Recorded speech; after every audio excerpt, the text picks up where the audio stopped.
안녕하세요. 대업의 임주성입니다. 8월 5일 파도 리뷰 진행해 보도록 하겠습니다. 자, 오늘 정말 힘든 하루를 다들 보내셨을 거라고 생각이 들고 있습니다. 자, 역대급 하락이 나왔던 9.11 테러, 그 다음에 IT 버블, 리먼 브라더스, 코로나와 같은 그때만큼의 큰 하락이 오늘 나왔고요. 그 과정 속에서 주가도 오늘 파도는 신저점을 기록을 하게 된 상황입니다. 더불어서 FMS 회의까지 관련된 이슈 사항들이 발생이 되면서 그 부분에 대한 파도의 해결책이 어떻게 해결할 건가 오늘 영상에서 말씀드리려고 합니다. 자, 그래서 오늘 첫 번째로는 하락에 관련된 내용 간단하게 살펴볼 거고, 이 시장에 대한 하락 이슈가 추가적으로 발생될 수 있을지 없을지 대한 중요한 지표 발표가 내일 또 있을 예정인데, 그 부분이 어떤 것인지 간단하게 한번 또 살펴보도록 하겠습니다. 그 이후에 FMS와 관련된 일정 진행 계획과 그리고 오늘 공시 관련된 내용에 대해서 간단하게 언급드리고 마무리하도록 하겠습니다. 자, 일단 코스피 기준으로 봤었을 때 오늘 하락률 자체는 정말 역대급이었습니다. 2001년도 때 9.11 테러, 그 다음에 2000년도 때 IT 버블, 그리고 2008년도 때 리만 브라더스, 2020년대 코로나 이런 식으로 순위가 랭킹이 매겨져 있는데 장중에 10.81%까지 하락하게 되었습니다. 거의 IT 버블과 리먼 브라더스 사태급이고 종가상으로는 8.7% 정도 하락 마감을 하게 되었는데 코로나 때보다도 하락률이 큰 상황이었습니다. 그리고 코스닥도 만만치 않은데 오늘 장중 13.7% 하락까지 나오게 되었고 오늘 서킷 브레이크 2차까지 걸릴 뻔한 상황에까지 흘러가게 되었습니다. 그리고 추가적으로 장중 최고 하락률이 20년도 코로나 때 이후를 넘어섰지만 그래도 아래꼬리를 조금 달면서 20년도 때 수준으로 해서 종가가 마무리되었습니다. 그만큼 제가 앞선 서두에서 말씀드린 것처럼 오늘 역사적인 아래 버금갈 만큼의 큰 하락률이 나온 상황이다라고 보시면 될 것 같고, 자, 그 하락의 시작이 이제 경제 침체 부분 문제 이슈일 텐데 그 중에 하나가 또 샤메 법칙이라는 게 발동되었다라고 하면서 이러한 부분들이 우려를 가속화시켰고요. 시장이 하락이 나오게 되었고 그 부분 결과로 투매로 이어졌습니다.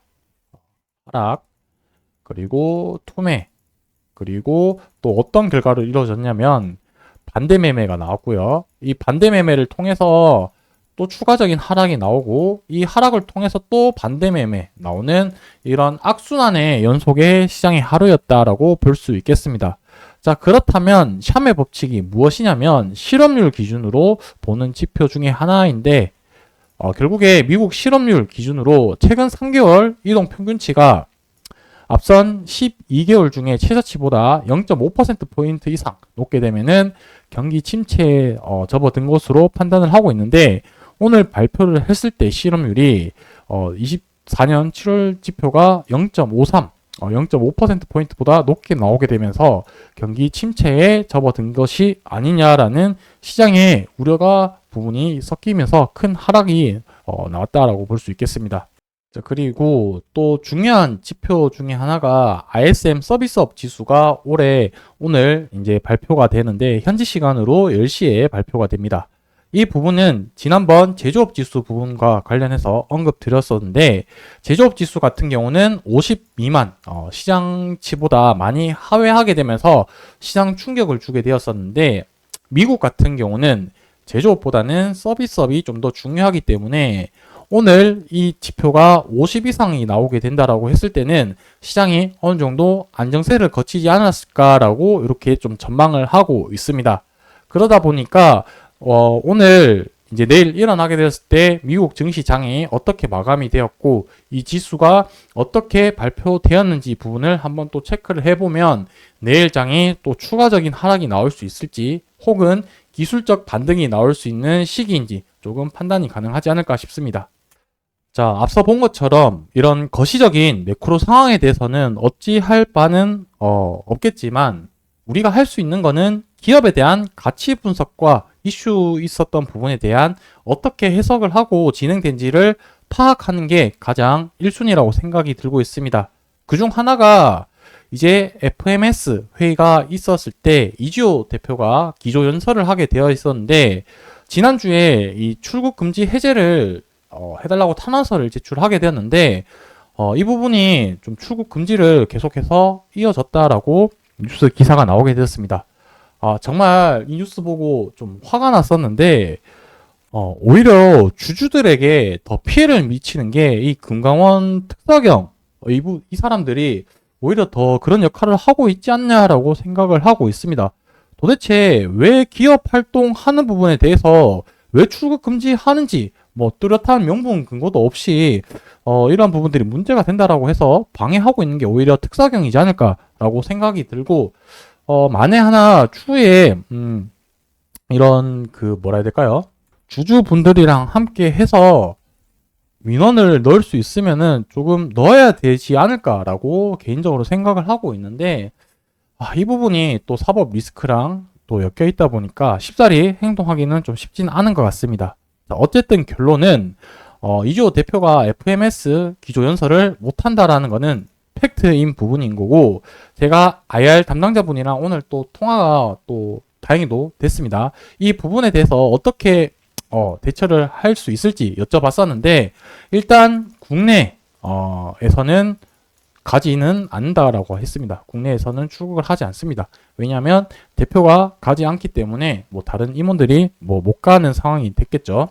자, 그렇다면 FMS의 기조연설은 어떻게 하느냐라고 했을 때, 미국 법인의 임원분이 직접 가서 대체를 한다라고 답변을 들었습니다. 파두 이제 다트 공시를 보게 되면은 연결 대상 종속 회사 현황표를 눌러보게 되면은 파두 테크놀로지라고 해서 여기 이제 해외 법인 부분에서 이제 아마 간다라고 답변을 받았으니, 처음에 이음이 아니냐라고 얘기를 했었는데 그건 아니고 파두의 이제 법인 이제 종속 회사라고 보시면 될 것 같습니다. 여기서 이제 SSD와 관련된 컨트롤러를 담당하시는 임원분이 기조연설을 대체를 한다라고 했기 때문에 여기서도 그래도 일정 자체는 차질 없이 진행될 수 있다 보니까 이 이벤트 이후에 어떤 내용들이 오가는지 부분에 대해서 한번 체크를 해볼 필요는 있다라고 보시면 될 것 같습니다. 자, 그리고 추가적으로 또 공시가 하나 또 나왔죠. 보게 되면은 오늘 공시가 나오게 되었는데, 이전과 다르게 오늘은 SSD 완제품 부분을 판매를 하게 되었습니다. 그래서 이 부분도 이제 얘기를 했었는데, 금액 자체가 26억 원 밖에 되질 않고, 컨트롤러가 아니라 이 완제품이라는 것 자체는 크게 실적에 관해서는 의미가 없을 걸로 판단이 되고 있습니다. 하지만 이 부분에서 이제 IR 담당자분께서 얘기한 부분은 무엇이냐면, 초도 물량이기 때문에 앞으로 또 지속적인 이런 기대감 부분이 있으니까 그 부분은 한번 지켜봐 달라라는 의미로 봤기 때문에 앞으로의 추가적인 물량을 기대를 해볼 수 있지 않을까라는 그런 부분으로 볼 수 있지 그렇게 좀 생각을 하고 있습니다. 그리고 마지막으로 파두 관련해서 보호회수 물량이 8월 7일 날 이제 나오게 될 텐데, 이 부분이 이제 대주주 물량 부분이 대부분 차지할 텐데 550주, 그 다음에 주식 매수 선택권 같은 경우는 33만 주 정도 나오게 되는데, 아마 제가 생각하기에는 이 보호회수 물량, 대주주 물량은 나올 가능성은 현저히 낮다라고 판단이 들고요. 주식 매수 선택권은 아마 행사할 가능성이 높지 않을까라고 판단을 합니다. 제가 지난번 영상에서 주식 매수 선택권과 관련해서 지속적으로 언급을 드렸었지만, 임직원이 주식 매수 선택권, 즉 스톡옵션을 행사하는 것 자체는 결론적으로는 이 임원진이 판단하기에 저점이라고 판단을 하기 때문에 행사를 한다. 왜냐하면 이 세금과 직접적으로 연관되어 있기 때문에 주가가 가장 낮을 때 스톡옵션을 행사를 하는 것이, 이 스톡옵션 행사하는 당사자에게는 세금을 가장 적게 내기 때문이다 라고 봐주시면 좋을 것 같습니다. 이 부분 관련해서는 내일 좀 더 자세한 얘기를 나눠보도록 할 거고요. 오늘 뭐 보시게 되면은 뭐 지지선이고 뭐 보조지표고 나발이고 다 필요 없이 이런 하락이 나오게 되면은 다 의미가 없어지는 상황인 것 같습니다. 그래도 파도 참 마음이 아픈데 결국 전저점을 이탈을 하게 되었고요. 그리고 오늘 그래도 아래 꼬리를 달면서 가격대를 1,000원 단위로 좀 지켜주는 모습을 보였습니다. 자, 당분간은 시장 상황이 개선되는지를 1차적으로 좀 봐야 될 것 같고요. 그 이후에는 저점이 어떤 구간에서 형성되는지를 조금 지켜봐야 되는 상황이지 않을까라고 생각을 합니다. 그래서 1차적으로는 계속해서 시장이 어떻게 매크로적인 부분이 해결되는지를 초점으로 좀 봐주시면 좋을 것 같고, 개별적인 이슈로 봤을 때는 앞서 본 것처럼 보호해수 물량, FMS 행사가 어떻게 진행되는지 부분을 같이 체크해 나가면서 이 부분을 추후 영상에서 또 계속해서 언급 드리도록 하겠습니다. 좀 시장 상황이 쉽지 않은데 또 이러한 부분들이 또 잘 이겨내야지 우리가 원하는 달콤한 목적지까지 갈 수 있지 않을까라고 생각을 하는데, 그 과정까지 제가 계속해서 조금이라도 도움이 드릴 수 있게끔 기업과 관련된 내용들, 그리고 리스크적인 부분이 있으면 리스크적인 부분도 계속해서 언급 드리도록 하겠습니다. 자, 오늘 되게 다들 많이 힘드셨을 텐데 오늘 하루 마무리 잘 하시고 저는 내일 또 인사드리도록 하겠습니다. 감사합니다.